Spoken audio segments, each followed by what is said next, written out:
जय शिवराय. मी पांडुरंग कदम. आज आपण आलेलो आहोत मुंबई जो बायपास जो आहे पुण्यावरून मुंबईला जाणारा जो बायपास आहे त्या बायपासवरती या ठिकाणी आपण आहोत. जर आपण पाहिलं असेल तर या संपूर्ण बाजूनं मराठ्यांचं भगवं वादळ मुंबईच्या दिशेने या ठिकाणी निघालेलं आहे आणि हा लढा लढत असताना मराठा बांधव तर मुंबईला या ठिकाणी निघालेच आहेत भगवं वादळ घेऊन. परंतु आमच्या माता भगिनी सुद्धा आमच्या आरक्षणाचा लढा आमच्या पावलावरती पाऊल टाकून या ठिकाणी लढत आहेत. तर ताई तुम्ही कोणत्या शहरामधून आहात? काय नाव आहे? मनीषा सुनील कुठे? ताई कशासाठी आला होता आपण? आम्ही आलो होतो मनोज जरांगेंना शुभेच्छा देण्यासाठी. आम्हाला आमच्या मराठ्यांच्या साठी लढतायत, आमच्या आरक्षणासाठी लढतायत म्हणून आम्ही त्यांना पाठिंबा देण्यासाठी आलो आणि आम्ही उद्या आझाद मैदानावर तिथे जाणार आहोत. ताईचं असं म्हणणं आहे की मनोज जरांगे पाटील निस्वार्थपणे मराठा समाजाला आरक्षण मिळावं, त्यांच्या हक्काचं आरक्षण मिळावं असं निस्वार्थ व्यक्तिमत्व मराठा समाजाला भेटलेलं आहे. तर आमच्या दादांना पाठिंबा देण्यासाठी त्यांनी वेळ काढून त्या ठिकाणी मनोज जरांगे पाटील म्हणजे दादाला भेटण्यासाठी आल्या होत्या आणि मी त्यांचा पाहिला एवढा मोठा उल्हास होता की प्रत्येक बांधवांसोबत या ठिकाणी ते घोषणा देत आहेत. मी पाहिलं जवळपास 5 किलोमीटर पायी चालत त्या ठिकाणी जात होत्या आणि परत आता या ठिकाणी घरी निघतायत.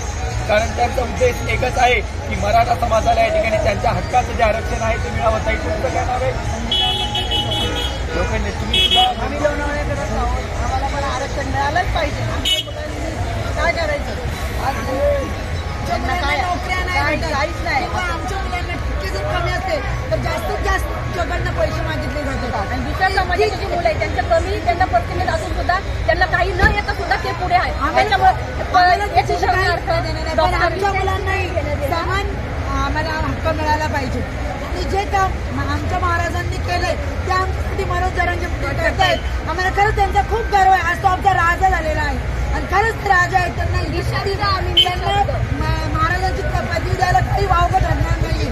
आणि आज त्यांना भेटलो. आता उद्या आम्ही मुंबईला जाऊन त्यांना पाठिंबा देणार आहोत. आपण पाहिलं असेल ताईचं म्हणणं एवढंच आहे की आम्हाला आमच्या लेकरा बाळासाठी खर्च करावा लागतो. 40-50 हजार रुपये आम्ही नाही भरू शकतो. ऑलरेडी आम्ही सर्वसामान्य कुटुंबातले आहोत. आम्हाला जर लाख रुपये भेटले तर आमची तेवढी कॅपॅसिटी नाही. आमच्या मुलांना जास्त पर्सेंट असून सुद्धा आमची मुलं मागे आहेत. अगदी बरोबर आहे ताई. शिक्षणाचं खूप नुकसान होते. अगदी बरोबर आहे. ताईचं असं म्हणणं आहे की आम्ही आमची लेकरं शिकवतच आहोत परंतु आणखी चांगल्या प्रतीचं शिक्षण देण्यासाठी आम्हाला आरक्षण शिक्षण घेतलंही तरी त्यांना योग्य नोकरी मिळत नाही. आमची मुलं आज हॉटेलमध्ये टपरीवरती अशा ठिकाणी कामं करतात. डिग्री MBA मुलं हॉटेलमध्ये काम करतायत किंवा टपरीवर काम करतायत. हे योग्य आहे का? ताई तुमचं म्हणणं अगदी बरोबर आहे. समजू शकतो. निश्चितच हा लढा त्याच्यामुळे ते बेकार होतात. काही मिळत नाही ना म्हणजे असं. आणि काही मुलं लाईनीला लागतात, काही वेगळ्या लाईनीला जातात. त्याच्यामुळे काही पण निर्माण होतं. ताईचं म्हणणं असं आहे की डिप्रेशनमुळं म्हणजे एवढंच सुद्धा नोकरी भेटत नसेल तर या ठिकाणी त्यांच्या मनामध्ये एक वेगळं भावना निर्माण होऊ शकते. इथं असंच म्हणायचं आम्ही मनोज जरांगे पाटलांच्या सोबत आहोत आणि आम्ही या तर कमी महिला आहेत याच्यापेक्षा जास्त महिला निघणार आहे. ताईचं म्हणणं अगदी बरोबर आहे. ताईचं एवढंच म्हणणं आहे की हा लढा एका गरजवंत मराठ्याने एका शेतकऱ्याच्या मुलानं मजुराच्या मुलाने हा लढा उभा केलेला आहे. आणि म्हणून आम्हाला असं वाटत होतं की फक्त गावखेड्यातलेच मराठा बांधव आणि बहिणी मनोज जरांगे पाटील यांच्या पाठीमागं उभे आहेत. परंतु आम्ही जेव्हा पुणे शहरामध्ये आलो तर पुणेकरांनी आमचं एवढं स्वागत केलं. खाण्यापिण्याची व्यवस्था असेल, चहा पाण्याची व्यवस्था असेल, आमच्या पाहुणचारासाठी पुणेकर कुठेही कमी पडले नाहीत आणि त्यांनी आम्हाला शब्द दिलेला आहे की पुणेकर सुद्धा मुंबईच्या दिशेने या ठिकाणी मार्गस्थ आजच या ठिकाणी होणार आहेत. आणि जेव्हा आम्ही लोणावळ्याला पोहोचलो तर तुमच्याकडनं सुद्धा त्याच प्रकारचा पाठिंबा म्हणजे लोणावळ्यामध्ये असणारे मराठा बांधव पण आमच्या मराठा भगिनी सुद्धा या ठिकाणी प्रचंड संख्येनं आझाद मैदानावरती येणार आहेत. ताई तुझं काय नाव आहे?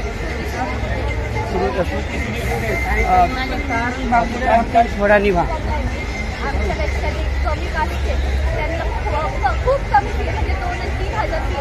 पण आमच्या सगळ्यांना 15, 16, 25 आणि त्यांना सायन्सला त्यांना 60 आणि 1 लाखाची सुद्धा फी गेलेली नाही आहे. आमचं फक्त एवढंच म्हणणे की आम्हाला आरक्षण द्या आणि आमच्या शिक्षणामधनं कमी होऊ द्या. आम्हाला पैसे भेटणार जे पैसे भरायला लागतात ते आम्ही कमी होऊ दे.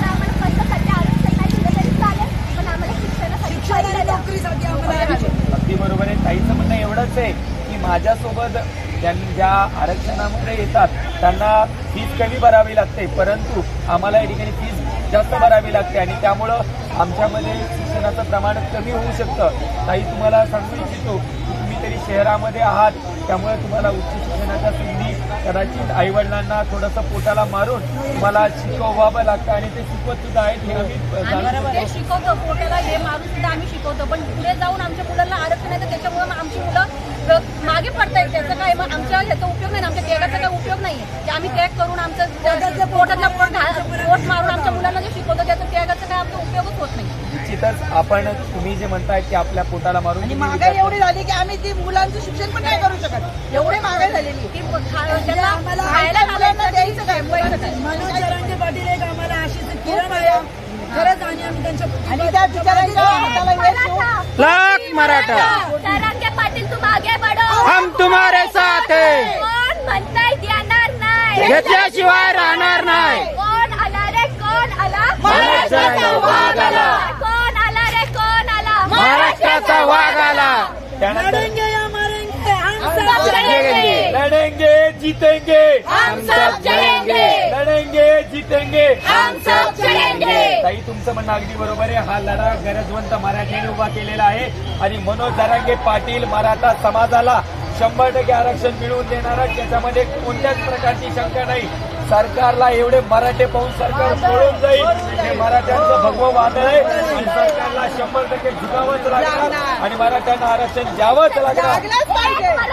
लाख मराठा, लाख मराठा. तुमचा आमचा नातं काय, जय जिजाऊ जय शिवराय.